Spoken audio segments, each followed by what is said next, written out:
नमस्कार, बहुत स्वागत है आप सभी का। आप देख रहे हैं आपकी बात छत्तीसगढ़ में। हूं अभिलाष मिश्रा। आज बात करेंगे उन मजदूरों की जिनके पास ना तो बीमा है, ना उनके पास सुरक्षा के उपकरण हैं और ना ही कोई सुनहरे भविष्य के सपने हैं। उसके बाद भी सबसे खतरनाक काम करते हैं। छत्तीसगढ़ के उद्योगों में काम करने वाले श्रमिक, ठेका मजदूर और ऐसे लोग जो जान हथेली पर डालकर काम करते हैं और उसके बाद जब उनकी किसी हादसे में मौत हो जाती है तो चंद रुपए में उनके परिजनों को सांत्वना के नाम पर चुप करा दिया जाता है। श्रम कानून धरे के धरे रह जाते हैं। मानवीय संवेदनाएं दम तोड़ देती हैं और ऐसा नहीं है कि एक दो हादसे होते हैं। आपको पता है पिछले 3 साल में लगभग कांग्रेस का दावा है पिछले 3 साल में करीब 300 लोगों की, मजदूरों की सिर्फ औद्योगिक हादसों में मौत हुई है। यह डेटा अगर आप ऐसे समझेंगे तो हर साल 100 लोग, यानी कि हर 3.5 दिन पर एक आदमी औद्योगिक हादसों में मौत के शिकार हो रहे हैं। और वो कौन है? श्रमिक मजदूर, वो जो सबसे कम सैलरी में शोषित होते हुए काम करते हैं। हाल ही में आपको पता है जबलपुर में जो हुआ, रायपुर में जो हुआ, माफ कीजिएगा, उसके बाद सीएम साय ने 3 मौतों के बाद सख्त आदेश दिए, बड़ा एक्शन होने की बात कही जा रही है। पर क्या अब यह समय आ गया है कि हम अपने मेहनतकश भाइयों की जान को बचाने के लिए कुछ बड़े और प्रभावी कदम उठाएं? इसी मुद्दे पर शुरू करते हैं आज आपकी बात।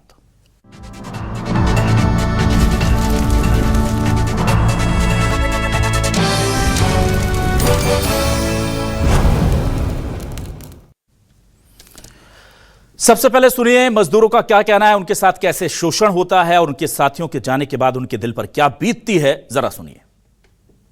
काम करते तो आप लोग को सुरक्षा के लिए कुछ दिया जाता है? कुछ नहीं दिया जाता, कुछ नहीं दिया जाता। हेलमेट, जूता, कुछ नहीं दिया, ग्लव्स, कुछ नहीं मिलता। सीधा जान जोखिम में डाल दिया जाता है। हम ड्यूटी में थे, अभी ड्राइवर हैं, ड्यूटी में खड़े, ड्यूटी में है, ऐसे ही ड्यूटी में है। मतलब ग्लव्स भी नहीं मिलता आप लोग? कुछ नहीं। और हेलमेट? कुछ नहीं। और क्या क्या काम करते हैं यहाँ पे आप बताइए? मैं तो ऑपरेटर हूँ, अपना ड्राइवर है, तो फर्निश में माल डालते हैं, जहाँ आग जलता है ना, तार रहता है, वो फर्निश माल डालते हैं, उनको भी हेलमेट कुछ नहीं मिलता। मेंटेनेंस होता है सर, एक सिलेंडर लेके जाते हैं, अब उसको कोई ध्यान नहीं देते, जैसे प्लांट ला के देते हैं वैसे अपने यूज करते हैं। सेफ्टी नहीं है यहाँ, बहुत बड़ा लापरवाही है ये। ना हेलमेट का, ना जूता का, ना दस्ताना, कुछ सेफ्टी नहीं है यहाँ पास। 8 घंटे का बोर्ड में लिखा होगा, देखना। यहाँ ड्यूटी भी टाइम नहीं है, 8 घंटा का ड्यूटी है, 12 घंटा ड्यूटी। और आइए अब आपको सुनाते हैं इस पूरे मामले को लेकर, जो हादसा हुआ था उसको लेकर सीएम साय ने क्या बयान दिया है, उद्योग मंत्री ने क्या कहा है, जरा ये बयान सुनिए।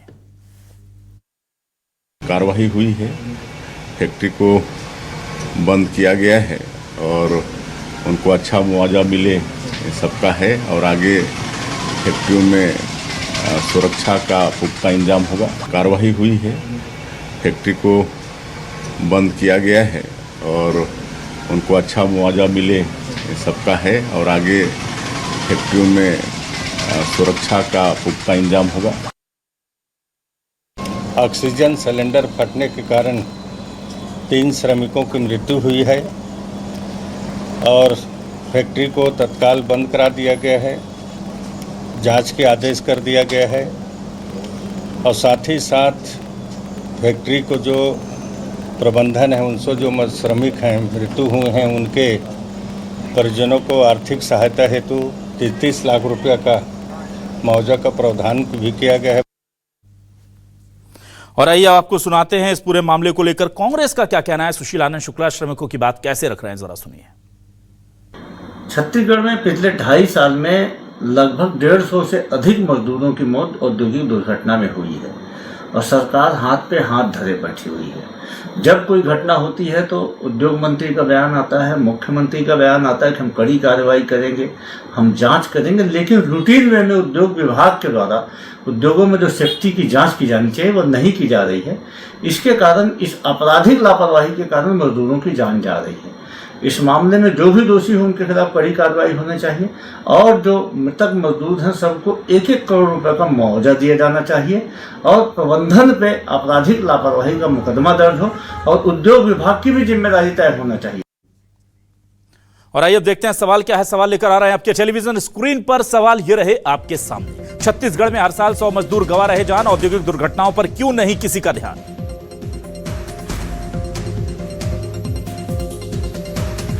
कंपनी का ना बीमा, ना इलाज, ना जवाबदारी, खुल्लम खुल्ला चल रहा शोषण भारी।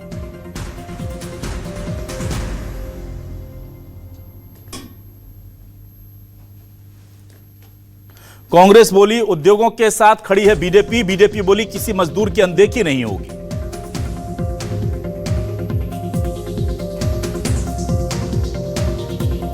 छत्तीसगढ़ की फैक्ट्रियों में लगातार मजदूरों की मौत पर संग्राम, सुरक्षा बीमा अनुकंपा के बिन चल रहा शोषण का काम। सीधे रुक करूंगा अपने खास मेहमानों का। मेरे साथ 4 मेहमान जुड़ रहे हैं। हमारे साथ कांग्रेस से वरिष्ठ नेता प्रवक्ता नितिन भंसाली जी जुड़ गए, उनका स्वागत करूंगा। शताब्दी पांडे जी बीजेपी से वरिष्ठ नेत्री प्रवक्ता बीजेपी से हमारे साथ जुड़ गए, उनका स्वागत करता हूं। अनिल फुसतकर जी हमारे साथ वरिष्ठ पत्रकार जुड़ गए, उनका स्वागत करता हूं। धर्मराज महापात्रा नेता ट्रेड यूनियन हमारे साथ जुड़ गए, उनका स्वागत करता हूं। महापात्रा जी, सबसे पहले आपके पास ही आता हूं। महापात्रा जी, जरा मुझे ये बताइए कि जब डेटा निकालने की कोशिश की जाती है, और यहां नहीं किसी भी राज्य में, तो मुझे जानकर हैरानी होती है कि राज्य सरकारों के पास अपने राज्य के असंगठित क्षेत्र के मजदूरों का एग्जैक्ट डेटा ही नहीं है। वो कहते हैं भाई अलग अलग है, कभी काम करते हैं कभी नहीं करते हैं, क्या करें। हम ईपीएफ से बता सकते हैं, इससे ईपीएफ असंगठित मजदूरों को आधे से ज्यादा के पास तो ईपीएफ ही नहीं है। आप उससे बताएंगे तो सही डेटा आएगा नहीं। और उससे भी बड़ी चीज ये कि लगातार मौतें हो रही हैं, राजधानी रायपुर में मौतें हो रही हैं, ईंट भट्टों में दूर दराज मौत हो जाती है, उसकी तो गिनती नहीं होती। कोई बेचारा मिट्टी खोदते हुए दब जाता है, उसकी गिनती नहीं होती मजदूर की। तो इस पर आखिर क्या वक्त आ गया है जब कड़ा संज्ञान लिया जाना चाहिए? देखिए, बात यह है, जो सवाल आपने उठाया वो केवल छत्तीसगढ़ नहीं, पूरे देश के पैमाने पर आप सबसे जायज सवाल है। अभी आपने हाल ही में देखा होगा वेदांता का जो नया पावर प्लांट है शक्ति में, उसमें जो बॉयलर हादसे हुए, उसमें जो है 15 से ज्यादा मजदूर मारे गए। आंकड़ों के बारे में मैं नहीं जाऊंगा क्योंकि आंकड़ों पर विस्तार से आपने बात की है। सबसे बड़ी विडंबना यही है कि छत्तीसगढ़ के अंदर इस मामले में, चाहे वो श्रम विभाग हो, श्रम कल्याण मंडल हो, औद्योगिक सुरक्षा का जो अलग से विभाग है इंडस्ट्रियल सिक्योरिटी का वो हो, ये सारी पूरी तौर पर पंगु बना दिए गए। और अभी केंद्र सरकार ने ऑलरेडी, आपको मालूम होगा, मजदूरों ने लंबे संघर्षों के बाद जो 44 श्रम कानून इस देश के अंदर हासिल किया था, जिसमें अंग्रेजों के जमाने में बनाया हुआ कानून, ट्रेड यूनियन बनाने के अधिकार का कानून 1926 ट्रेड यूनियन एक्ट से लेकर मिनिमम वेज एक्ट हो, बोनस एक्ट हो, कॉन्ट्रैक्ट लेबर एबॉलिशन एक्ट हो, इंडस्ट्रियल डिस्प्यूट एक्ट 1947 हो, या फिर ईपीएफ एक्ट 1952, या ईएसआई एक्ट, या सेल्स प्रमोशन एम्प्लॉयज एक्ट 1976, लंबे संघर्षों के बाद जो कुछ भी कानूनी अधिकार मजदूरों ने हासिल किए थे, उन सारे कानूनों को जो है 44 से ज्यादा श्रम कानूनों को समाप्त करके उन्हें 4 श्रम संहिताओं में तब्दील कर दिया। और हम समझते हैं आजाद भारत के इतिहास में देश की संसद में विपक्ष की अनुपस्थिति में इस केंद्र की सरकार ने इस कानून को पारित किया। उसमें ये कुछ और नहीं बल्कि मजदूरों के गुलामी का दस्तावेज। हम तो ये सवाल उठा रहे हैं कि सबसे बड़ा सवाल ये है, इस औद्योगिक दुर्घटना के लिए जिम्मेदार कौन है? किसी की जवाबदेही तय होगी? कौन इसके लिए जिम्मेदार है? अभी जो है हम मुख्यमंत्री जी का बयान सुन रहे थे, वो बोल रहे थे मुआवजे का प्रावधान किया जाएगा। उसके बाद एक सरकारी महकमे के अधिकारी है, वो अपना बयान दे रहे थे, वो बोल रहे थे 30 लाख रुपए मुआवजे। अरे इंसान की जान की कीमत क्या 30 लाख रुपए से यहाँ की जा सकती है? या किसी परिवार में जो है किसी बच्चे के सिर का साया छीन लिया जाए, किसी माँ औरत को जो है बेवा कर दिया जाए, किसी माँ से उसकी औलाद छीन ली जाए, और उसके बाद जो है ये कहा जाए कि मुआवजे के जरिए उसकी भरपाई होगी। ये कुछ और नहीं, पूरे छत्तीसगढ़ में आज छत्तीसगढ़ की सरकार श्रम कानून के मामले में पूरी तौर पर पंगु है। जो इन्होंने इंडस्ट्रियल पॉलिसी डिक्लेयर की है, जो हमारे वर्तमान उद्योग मंत्री है, जो बड़ा लवादे के साथ ये दावा कर रहे हैं, और जिन्होंने जो है नई इंडस्ट्रियल पॉलिसी डिक्लेयर की है, उसमें राज्य सरकार ने वादा किया है सारी निजी कंपनियों से। अरे आप जो आंकड़ा दे रहे हैं कि 3 साल के अंदर 300 से ज्यादा मजदूरों की मौतें हुई, ये आंकड़े वो है जो संज्ञान में लिए गए। लेकिन आज जो है पूरे छत्तीसगढ़ के अंदर सारे जो स्पंज आयरन यूनिट है, सारे जो अनऑर्गेनाइज सेक्टर के, या फिर आप जो है स्मॉल स्केल जो इंडस्ट्रीज है वहां तो कोई मजदूरों का लेखा जोखा नहीं है। उनके आने का, उनके जाने का, उनके अटेंडेंस रजिस्टर का। ठीक है धर्मराज महापात्रा जी, आऊंगा आपके पास।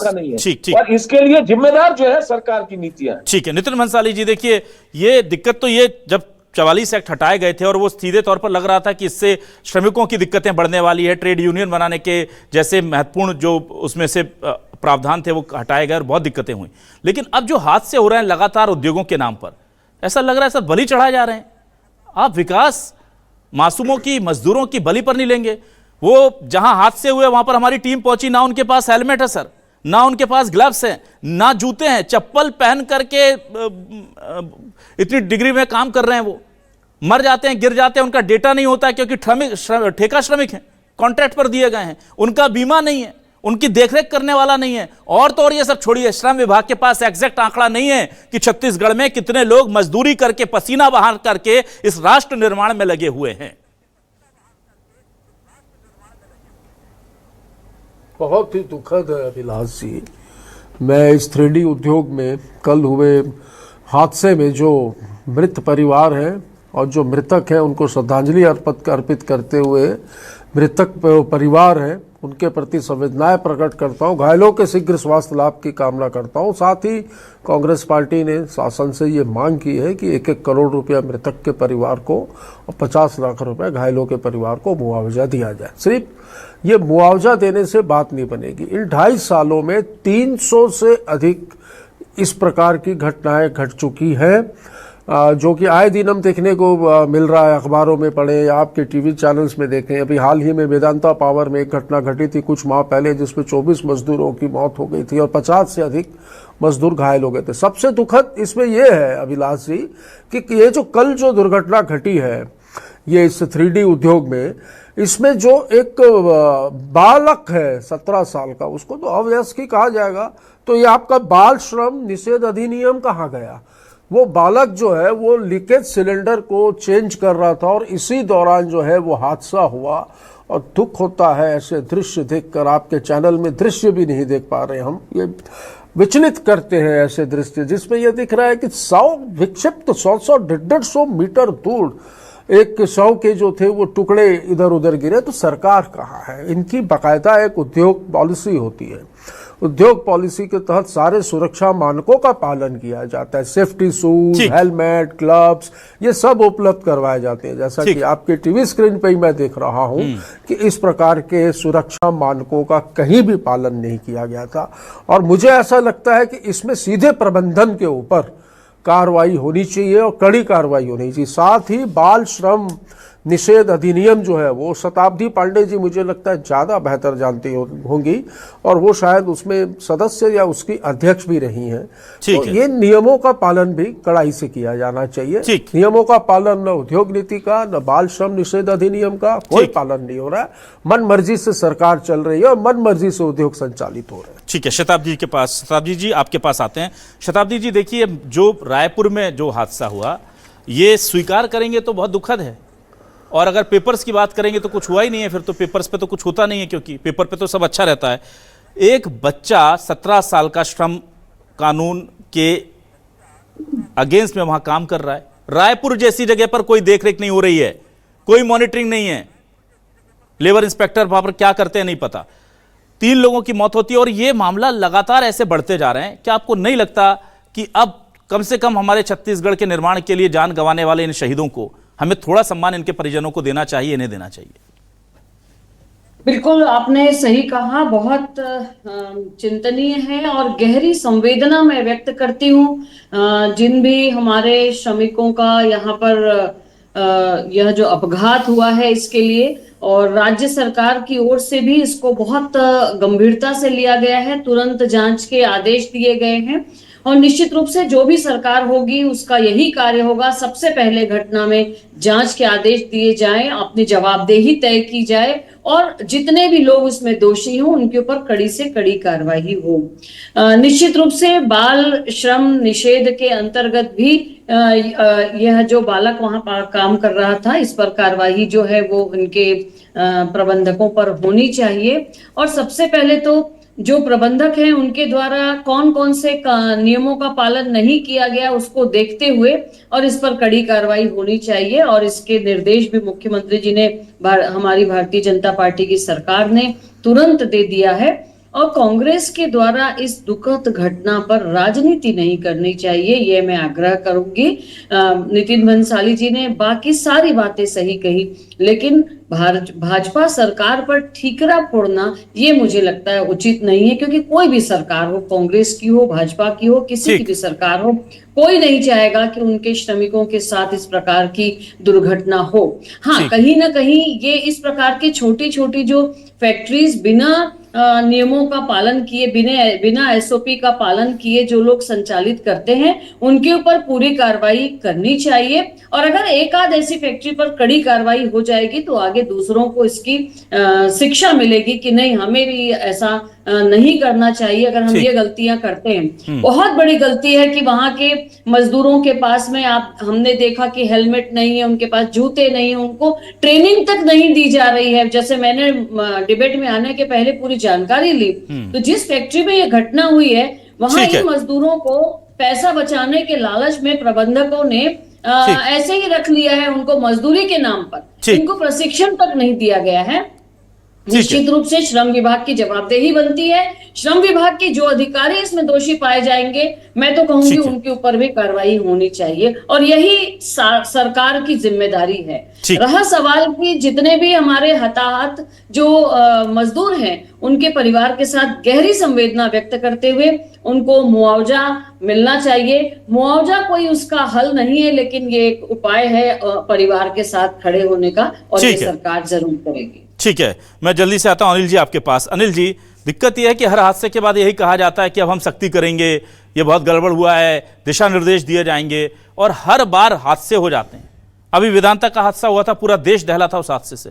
और रायपुर में अगर श्रम विभाग के अधिकारी नहीं देख रहे हैं, भाई जरा हटाइए, रायपुर में अगर श्रम विभाग के अधिकारी नहीं देख रहे हैं कि आपके एसओपी का पालन हो रहा है या नहीं, मजदूरों के जो नाबालिग बच्चे हैं वो मजदूरी कर रहे हैं, तो फिर कहां देखेंगे? फिर क्या बस्तर में जाके देख रहे हैं? फिर क्या ये दूसरे लोग खदानों में जाकर देख रहे हैं? क्या कहां देखेंगे फिर अगर रायपुर में नहीं देख पा रहे हैं, वो भी वेदांता जैसे बड़े हादसे के बाद अधिकारी नहीं जाकर? मेरा तो ये कहना है सर, अगर आप मेरा साथ दें तो, कि पहला एक्शन तो श्रम विभाग के अधिकारियों पर होना चाहिए, पहले दिन पहली फुर्सत में। जांच वांच तो बाद में, कि नाबालिग पहुंचा कैसे प्लांट के अंदर, बोर्ड लगा होता है बाहर, और बाद में फिर प्रबंधन को आप दोषी ठहराइए, क्योंकि वो तो करेंगे चोरी पैसा बचाने के लिए, पर जिनको चोरी रोकने के लिए बैठाया है वो उनके साथ मिले हुए हैं सर। नहीं, देखिए अभिलाष जी, ये बहुत दुखद दुर्घटना है और ऐसी दुर्घटना होनी ही नहीं चाहिए। सबसे बड़ी बात यह है कि राजधानी से लगा हुआ है उरला क्षेत्र, कोई राजधानी से दूर नहीं है, जंगल में नहीं है, 100 किलोमीटर दूर नहीं है। इसी उरला क्षेत्र में जो है, वहाँ गर्मियों में जो मजदूरों का रहने के लिए स्टील के कंटेनर लगा दिए गए, भट्टियों में रह रहे हैं लोग। और फिर जब मेदांता का इतनी बड़ी दुर्घटना हुई, वहां पर आपने हत्या का जुर्म भी दर्ज कर लिया। क्या किया? एक गिरफ्तारी हुई। आपको इस मामले में भी सीधे सीधे हत्या का जुर्म दर्ज करना चाहिए, क्योंकि इसमें कहीं कोई नियमों का पालन है ही नहीं। तो आप किसी की जान, तो फिर हत्या का तो अपराध ही हटा देना चाहिए। कोई भी किसी की हत्या करे, उसको 30 लाख मुआवजा दे दे, हो गया। अरे किसी की जान की कीमत तय करने वाला, इंसान की जान की कीमत तय करने वाला इंसान कैसे हो सकता है? और आपने कैसे मान लिया कि 30 लाख रुपए में वो एक मजदूर का जो है, वो उसके परिवार का दुख दर्द खत्म हो जाएगा? सीधा ये जो आपके कहने से मैं सहमत हूं कि उस इलाके का जो भी संबंधित श्रम विभाग का अधिकारी है, उसके खिलाफ भी गैर इरादतन हत्या का जुर्म दर्ज होना चाहिए। सीधी बात। अगर ऐसे कड़े कानून, अगर नहीं ऐसे कड़े कार्रवाई नहीं होगी तो ये तो चलते रहेगा। अरे 300 लोगों को तो मार डाला आपने, 300 मजदूरों की जान गई है पिछले 3 सालों में, और कितने चाहिए आपको? और दूसरी बात यह है कि आप, ठीक है, मान लेते हैं कि बहुत दूर जंगल में उद्योग है, वहां आप नहीं जा पा रहे हो, समझ में आता है। ये जो उरला क्षेत्र है, ये पूरे रायपुर के लिए जहर उगलता है, जहर पूरा। कहीं पे भी जो है प्रदूषण नियंत्रण यंत्र कहीं नहीं चलते, कहीं कोई नियमों का पालन नहीं। वो एक अलग नगरी है जो उद्योगपतियों की खुद की नगरी है, वहां उनके कानून है, वहां उनका सिस्टम चलता है, वहां सरकार है ही नहीं। वहां सरकार, अगर सरकार के अधिकारी और सरकार के नुमाइंदे जाते भी होंगे तो अपना हफ्ता वसूली करके आ जाते हैं। अगर ऐसा नहीं होता तो आप बताइए, एक इंडस्ट्री चल रही है, और उसमें ना हेलमेट है ना वो तो ये तो साधारण सी बात है। अरे एक मजदूर को आप मार डाल रहे हैं और 30 लाख रुपए देके क्या संतुष्ट हो जाओगे आप? 30 लाख रुपए उसके जान की कीमत तय करने वाले आप होते कौन हो?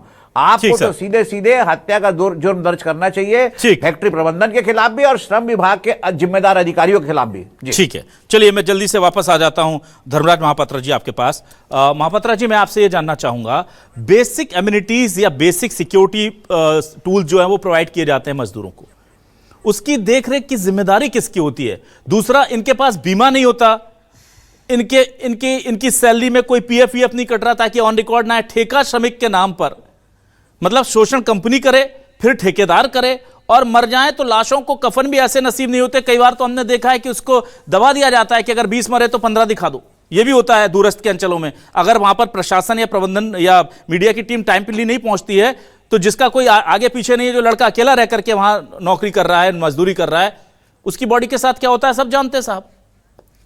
तो ये सब खुल्लम खुल्ला चल रहा है, और इतना खुला चल रहा है, किसी अधिकारी पर कभी कार्रवाई नहीं होती। और क्या यह बड़ी वजह है कि किसी जिम्मेदार पर कार्रवाई नहीं होती, इसलिए सब चल रहा है?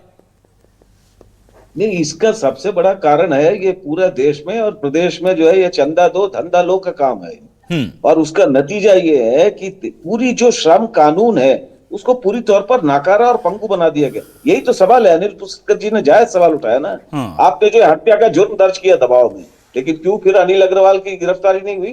वेदांता के मालिक की क्यों जो है वेदांता के ऊपरी अधिकारियों की अब तक कोई गिरफ्तारियां नहीं हुई? दूसरी बात है, छत्तीसगढ़ के अंदर एक विभाग है औद्योगिक सुरक्षा और स्वास्थ्य विभाग। इतनी सारी घटनाएं हुई, आपने कभी सुना किसी इंडस्ट्रियल सेफ्टी के अफसर पर कोई कार्रवाई हुई? इतनी सारी दुर्घटना हो रही है, आपने सुना कभी किसी लेबर डिपार्टमेंट के आदमी पर कोई कार्रवाई हुई? कहां है लेबर मिनिस्टर? वही इंडस्ट्री मिनिस्टर है। कहां है मंत्री? कोई जवाबदेही नहीं है ना। ये जो हो रहा है, आपने कहा कि वहां जूते, ये सुरक्षा, एक तो सबसे बड़ा नियम ये है, कोई भी जो है स्थायी प्रकृति का काम किसी ठेका मजदूर से नहीं कराया जा सकता। हकीकत क्या है? क्यों? क्योंकि स्थायी प्रकृति के काम के लिए कुशल श्रेणी के कामगार की आवश्यकता है। कुशल श्रेणी के कामगार का वेतनमान भिन्न है, इसीलिए कुशल श्रेणी के कामों को बिना किसी नियमों को माने हुए कोई अनट्रेंड वर्कर से आप करा रहे हैं, कॉन्ट्रैक्टर वर्कर के जरिए, और उसमें जो है उसकी कोई तकनीकी योग्यता नहीं है, कोई तकनीकी प्रशिक्षण नहीं है, कोई एजुकेशन नहीं है उसका। आप अनस्किल वर्कर से अगर स्किल का काम कराओगे और उसके बाद जो दुर्घटना होगी तो उसके बाद आप कहोगे कि इसकी जांच होगी। ये पहले क्यों हुआ? यही तो हमारा सवाल है। उसका सबसे बड़ा कारण है ये जो सवाल आप उठा रहे हैं ना, छत्तीसगढ़ के अंदर पूरी लेबर डिपार्टमेंट को पंगु बना दिया गया। और अभी जो नया लेबर कोड बनाया गया है, आपको अगर ये मैं बताऊंगा तो आप आश्चर्यचकित होंगे इस बात पर। लेबर इंस्पेक्टर की जो प्रणाली थी, जिसमें जो जांच की निगरानी की जो व्यवस्था थी, उसको समाप्त कर दिया गया। अब ये है कि कोई भी लेबर इंस्पेक्टर जो है लेबर कमिश्नर के परमिशन के बिना इंडस्ट्री में जांच में नहीं जाएगा। क्यों नहीं जाएगा भाई? उसका कारण है, इसीलिए मैंने कहा ना, ये चंदा दो धंधा लो की नीति है। ठीक है धर्मराज, आज तो ये बात कही जा रही है। हम सवाल उठा रहे हैं, अगर छत्तीसगढ़ की सरकार सही मायने में मजदूरों की जानों के प्रति थोड़ी सी भी चिंता का जाहिर करती है, संवेदनाएं हैं, तो इंडस्ट्रियल सेफ्टी के जो जिम्मेदार अधिकारी हैं उन पर क्यों कार्रवाई नहीं हो रही? क्यों लेबर कमिश्नर नोटिस दे दिया जाएगा सर ज्यादा से ज्यादा हमारे इस डिबेट के बाद, अगर वो भी इनायत हो गई तो सरकार की कि नोटिस दे दो भाई। एक बात और कहना चाहता हूं मैं, केवल एक बात कहना चाहता हूं, जितने श्रम कानून बने हैं उन श्रम कानूनों का अमल करने अगर नहीं हो रहा है और उसके बाद जो है कोई जिम्मेदारी नहीं लेगा और लेबर मिनिस्टर की कोई रिस्पॉन्सिबिलिटी नहीं होगी, इंडस्ट्री मिनिस्टर की कोई रिस्पॉन्सिबिलिटी नहीं होगी, सरकार की कोई भूमिका नहीं होगी, ठीक है सरकार काहे के लिए? केवल मालिकों की दलाली करने के लिए। ठीक है, चलिए मैं जल्दी से जाता हूं। नितिन भंसाली जी आपके पास समय कम है सर, छोटे छोटे उत्तर में चाहूंगा।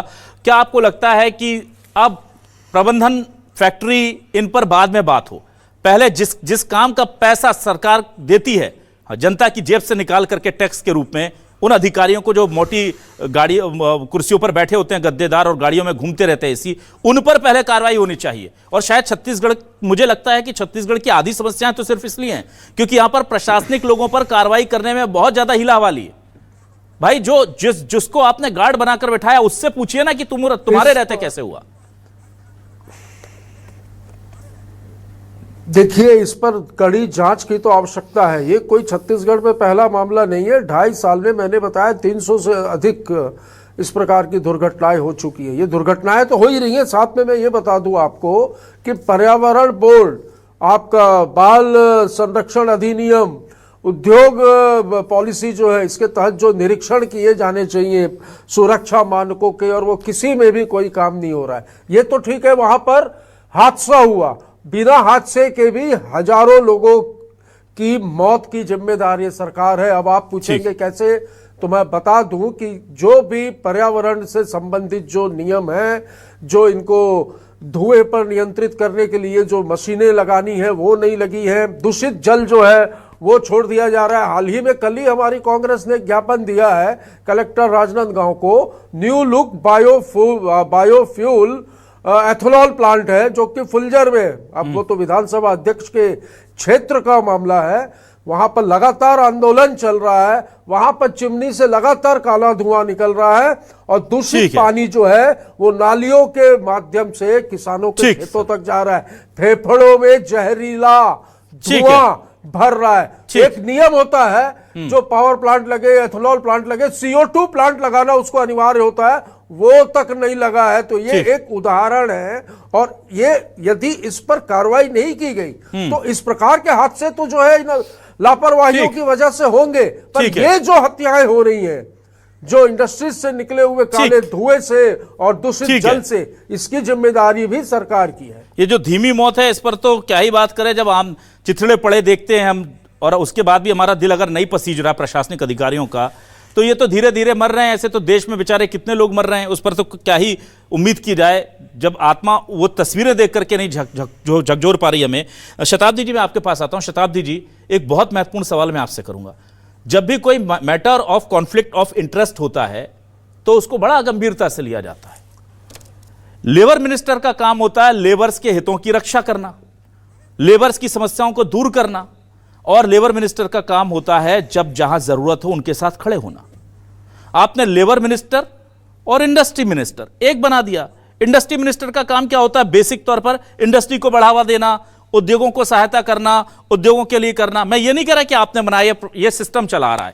आप लोगों ने इतने संविधान संशोधन कर दिए, इतने पुराने खराब सिस्टम कह करके उनको बदल दिया। मुझे बताइए, ये इससे बड़ा, ये बहुत अच्छी बात कही हमारे गेस्ट ने आज, कि इससे बड़ा कॉन्फ्लिक्ट ऑफ इंटरेस्ट क्या होगा कि अगर आप उद्योग मंत्री को लेबर मिनिस्टर बनाकर रखेंगे तो भाई उसको तो पता है ना मुझे किसकी तरफ बोलना है। जब बात आएगी लेबर की तो लेबर की तरफ बोलूंगा तो उद्योगपति नाराज हो जाएगा। तो आपने तो खुद ही उस आदमी को पंगु बनाकर रखा है। आपने तो सीधे तौर पर मैं कह दूं कि बिल्ली को और चूहे को एक साथ रख दिया है। तो क्या होगा फिर? चूहे की मौत होगी ना।